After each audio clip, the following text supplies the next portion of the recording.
Assalamualaikum warahmatullahi wabarakatuh. Selamat pagi dan salam sejahtera untuk kita semua.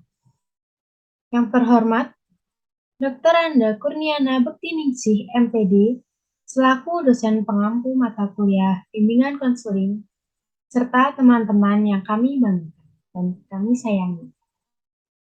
Pada kesempatan kali ini, kami akan mempresentasikan latar belakang perlunya bimbingan konseling di sekolah, pengertian, persamaan dan perbedaan bimbingan dan konseling. Tak kenal, maka tak sayang. Sebelum melanjutkan sesi presentasi, alangkah baiknya kita perkenalan terlebih dahulu. Kami dari kelompok 1 yang beranggotakan Wildan Irsyafli Irsyad, NIM 12014210055, RR Ezarnanda Keisha Brahim 12014210057, Darojatul Aliyah NIM 14014210022, Rensa Fitri Nur Utami NIM 14014210023, dan Mita Anggraini NIM 5302420001. Di sini kami akan mempresentasikan 4 topik. Yang pertama, latar belakang perlunya bimbingan konseling di sekolah. 2. Pengertian bimbingan dan konseling. 3. Persamaan bimbingan dan konseling. 4. Perbedaan bimbingan dan konseling. Pada teman-teman, saya persilahkan.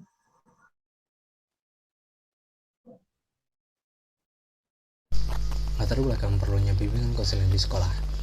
Bimbingan konseling sangat penting di sekolah karena dengan bimbingan dan konseling, anak-anak diharapkan dapat mengenali potensi maupun kelemahan mereka, sehingga mereka dapat mengetahui dan memahaminya dengan baik, sehingga dapat mengarahkan dirinya ke arah realisasi diri yang lebih baik.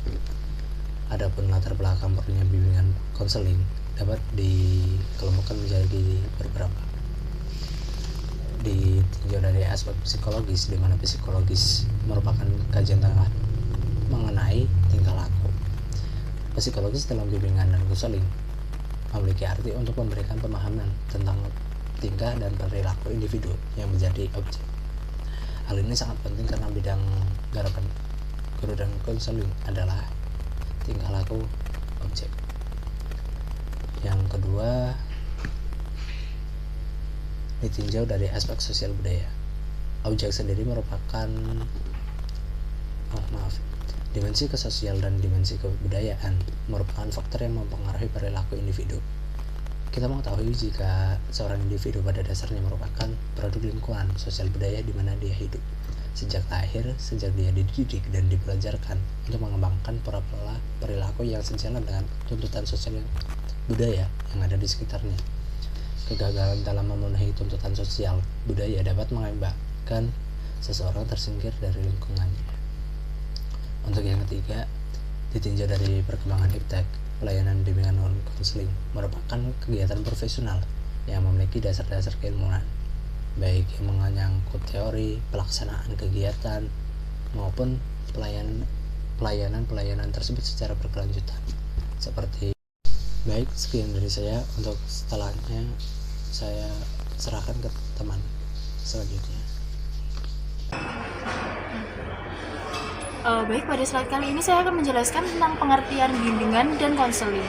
Pengertian bimbingan secara etimologis memiliki arti bantuan atau tuntunan, namun tidak semua bantuan atau tuntunan menunjukkan konteks dari bimbingan.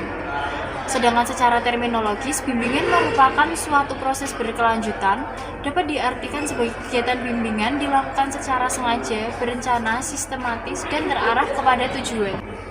Sedangkan pengertian kata konseling secara etimologis merupakan upaya membantu individu melalui proses interaksi yang bersifat pribadi antara konselor dan konseli agar konseling mampu memahami diri dan lingkungannya. Adapun secara terminologis, konseling dapat diartikan sebagai hubungan tatap muka yang bersifat rahasia, penuh sikap penerimaan dan pemberian kesempatan dari konselor kepada klien.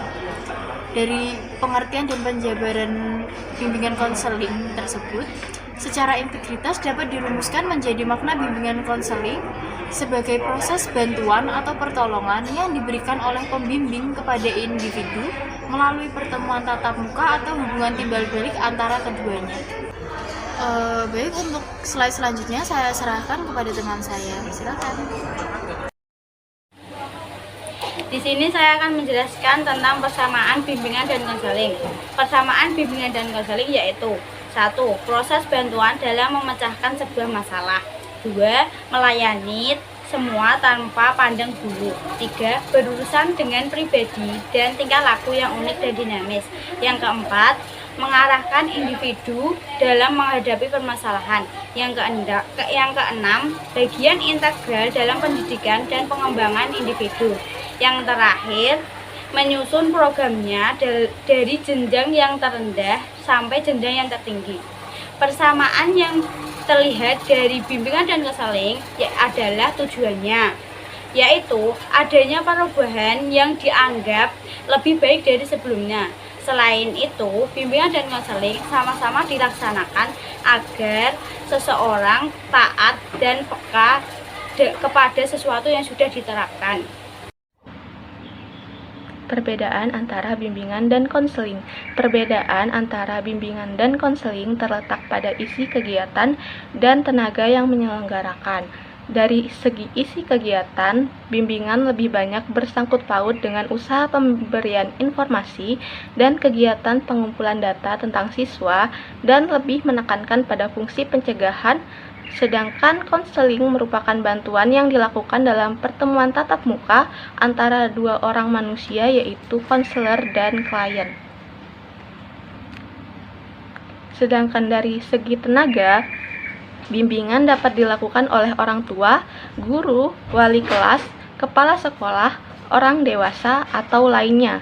Namun, konseling hanya dapat dilakukan oleh tenaga-tenaga yang telah terdidik dan terlatih. Dengan kata lain, konseling merupakan bentuk khusus bimbingan, yaitu layanan yang diberikan oleh konselor kepada klien secara individu.